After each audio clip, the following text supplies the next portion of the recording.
अस्सलाम वालेकुम दोस्तों, कैसे हो? उम्मीद है कि सब खैरियत से होंगे। अल्लाह आप लोगों को ऐसे ही खुश रखे। इस नए ज़माने ने, इस दौर जदीद और साइंस और टेक्नोलॉजी के दौर ने जिस तरह से रिश्तों के साथ नाइंसाफ़ी की है, ठीक उसी तरह रिश्तों के नामों के साथ भी इन्होंने इंसाफ नहीं किया है, बल्कि जुल्म किया है। यह भी अगर कहा जाए तो गलत नहीं होगा। हालांकि मैं इसको मजाकिया अंदाज में बोल रहा हूं, लेकिन सबक लेने वालों के लिए इसमें भी बहुत बड़ा सबक है।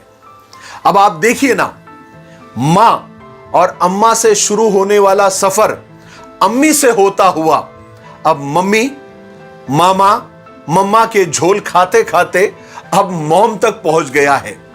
अब आगे पता नहीं क्या होगा। अब तो बच्चे अपनी मां को मॉम कहने लगे हैं। अब आगे मुझे यह डर है कि मॉम को भी शॉर्टकट करके सिर्फ मो या एम बाकी रह जाएगा। बच्चे अपनी मां को एम से बुलाने लगेंगे। एम मेरा खाना कहां है, एम मेरे कपड़े कहां है। हद है।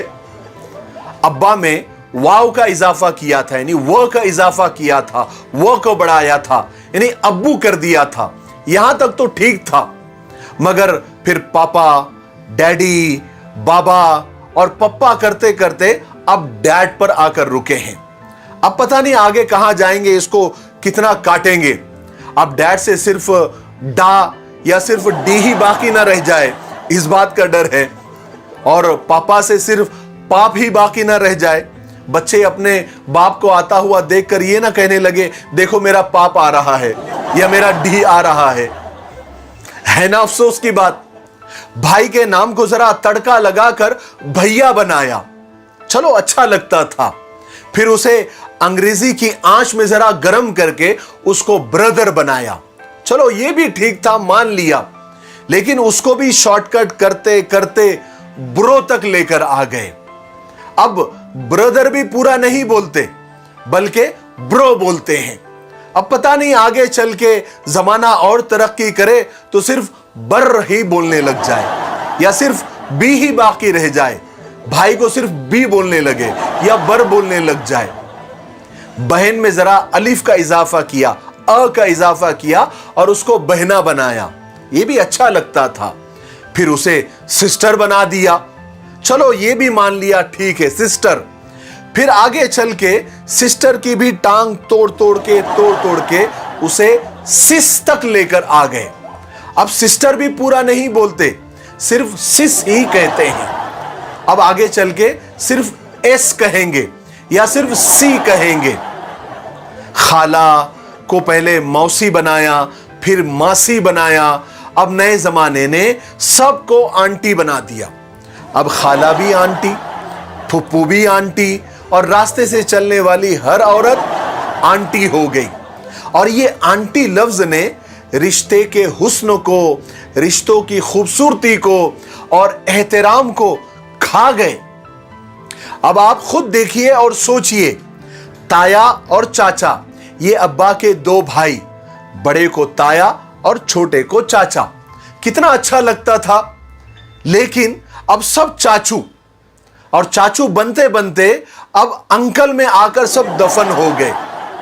अब मैं आपको बताऊं, ये अंकल और आंटी के अल्फाज ने तो बहुत सारे रिश्तों का जैसे जनाजा निकाल दिया है।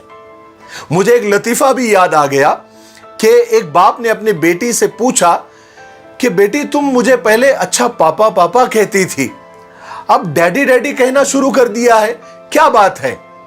तो बेटी कहने लगी कि मुझे अब पापा जब कहती हूं तो पापा पापा कहते कहते मेरी लिपस्टिक खराब होती है, इसलिए मैं अब डैडी कहती हूं। डैडी कहने से मेरे होठ नहीं मिलते और मेरी लिपस्टिक खराब नहीं होती। मेरे भाइयों, बहनों और दोस्तों, मैं आपसे पूछना चाहता हूं, ये जो इन नामों में मिठास है ना, अब्बा, माँ, बहन, भाई, चाचा, चाची, खाला, खालू, फुप्पा, फुप्पी, इसमें जो अपनाइयत है, इसमें जो तासीर है, क्या वो ये ब्रो, सिस, मॉम, डैड, ये जैसे रूखे सूखे और बेरंग अल्फाज में वो मिठास है? आपको लगता है? ये नए जमाने ने और इस तरक्की याफ्ता दौर ने इन रिश्तों के नाम को मुख्तसर और शॉर्टकट करते करते इन रिश्तों में बसने वाली मोहब्बत और मिठास को भी कम कर दिया है, मुख्तसर कर दिया है और शॉर्टकट कर दिया है। इसलिए हमारे जो पुराने नाम हैं, बहन, भाई, चाचा, मामू, खाला और अब्बा, अम्मी, ये सब मीठे अल्फाज हैं। इन्हीं का इस्तेमाल करें। इन्हीं में वो तासीर है, इन्हीं में वो मिठास है, इन्हीं में वो अपनापन है। एक बार ठंडे दिमाग से मेरे आज के वीडियो पर थोड़ा सोचना जरूर। मुझे उम्मीद है कि आज के इस मजमून से आपको बहुत कुछ सीखने को मिला होगा। मेरे लिए, पूरी उम्मत के लिए और पूरी इंसानियत के लिए खैर और भलाई की दुआ करते रहें। अस्सलामु अलैकुम व रहमतुल्लाहि व बरकातुहू।